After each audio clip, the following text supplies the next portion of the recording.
Hey there, everybody. This is Mike Casanelli with IPS Agency, and today we are going to do a little presentation on the importance of disclosing the manufacturer's warranty. Um, as we've talked about in the past, obviously a very good interview and a very good menu presentation are critical to our success in the F&I department.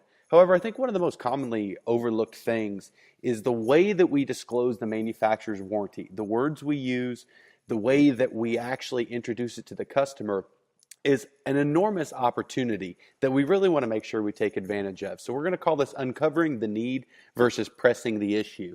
And I always like to give this little story about a book called The Art of War. It was written thousands of years ago by an author named Sun Tzu. It was actually the blueprint to how the Mongolian Empire spread. Well, they didn't fight very much. And one of the things that Sun Tzu says in this book, which I think is really applicable to what we're talking about today, is you can never create an opportunity, but you can always uncover one. I think we'll all agree here that the days of pushing and shoving and the Billy Mays, but wait, there's more presentation have probably worn out their welcome in the F&I office. Trying to convince your customers why they need your products is a futile effort. It's very rarely successful. But helping them understand the liabilities that come with their vehicle purchase naturally can show them how our options can limit their exposure.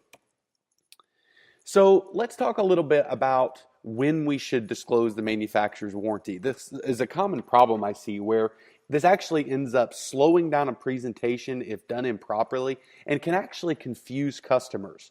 A lot of people make the mistake, instead of disclosing the manufacturer's warranty up front before we ever put down the menu, before there's any sort of selling material down in front of the customer, instead what a lot of people do is they wait until they get to a service contract or one of the options on their menu to begin talking about the manufacturer's warranty.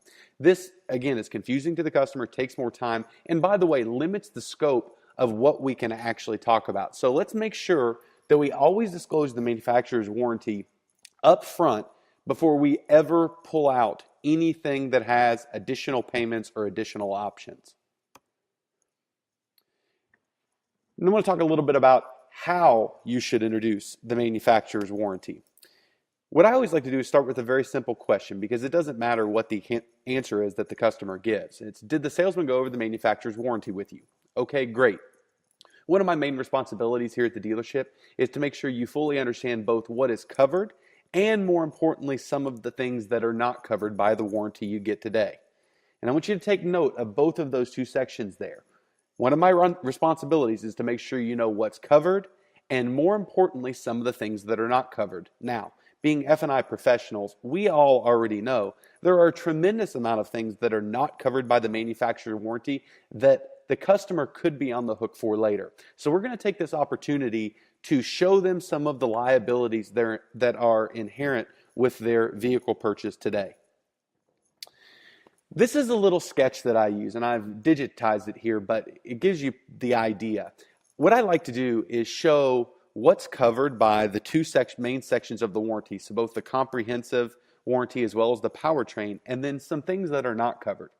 When I do this, I actually physically sketch it along. That's not 100% necessary that you physically write down on a piece of paper, I use blank paper, what this warranty is. However, what I've noticed is a tremendous amount of our customers are very, very visual in nature. And by showing it to them, you're going to increase their understanding of what exactly we're talking about when we tell what's covered and, more importantly, what's not covered. So in practice, here's what it would sound like. Did the salesperson go over the manufacturer's warranty with you? Okay, awesome. Well, so you know, one of my main responsibilities here at the dealership is to make sure you know exactly what comes with this vehicle in terms of warranty, and more importantly, some of the things that don't. So the first warranty that comes with the vehicle is what we call the comprehensive warranty.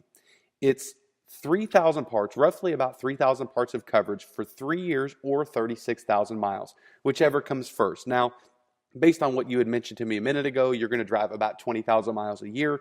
So it looks like you'll be out of this full factory coverage in about a year and a half to 2 years. We also have a longer but less comprehensive warranty known as the powertrain. At that point, we go from 3,000 parts down to only about 300, which is just commonly known as your engine, your transmission, and your drive axle.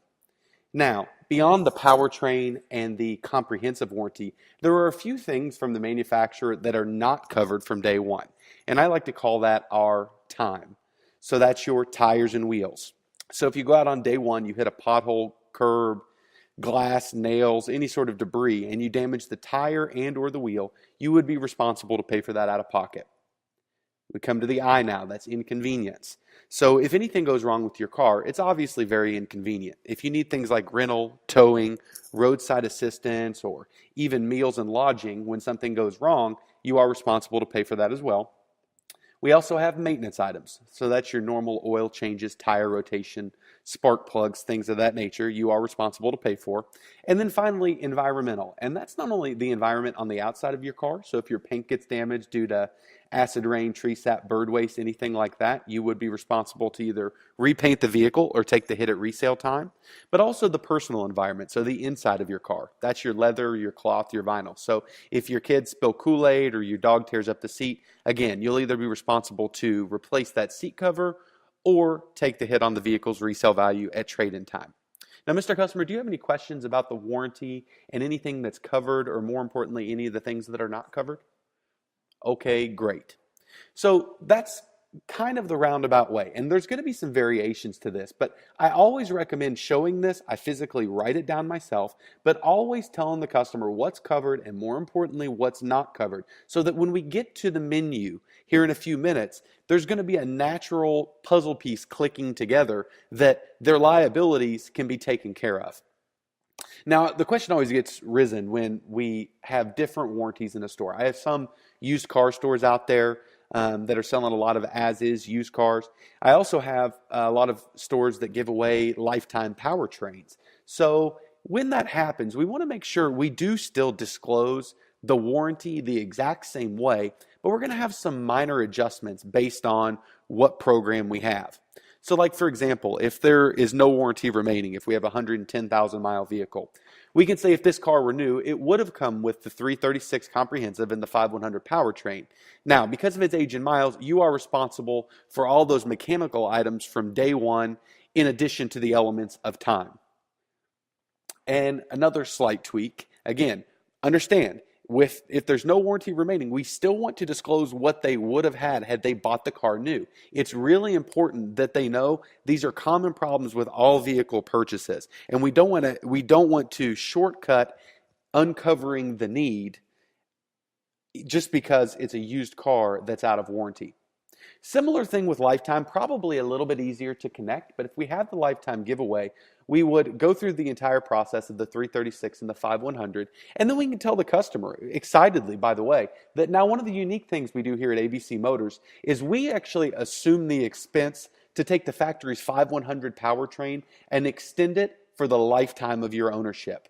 We can also go back at the end, and you'll see here in a second how we tie the end of this manufacturer's warranty disclosure into our menu options in a second. I'll get to that here in just a moment. But just take note of that for a second, that if we have no warranty remaining or we have a lifetime giveaway, we still want to disclose the warranty in a very, very similar capacity. What I always like to ask at the end of this disclosure is, do you have any questions about the manufacturer's warranty, what it covers, or what it doesn't cover?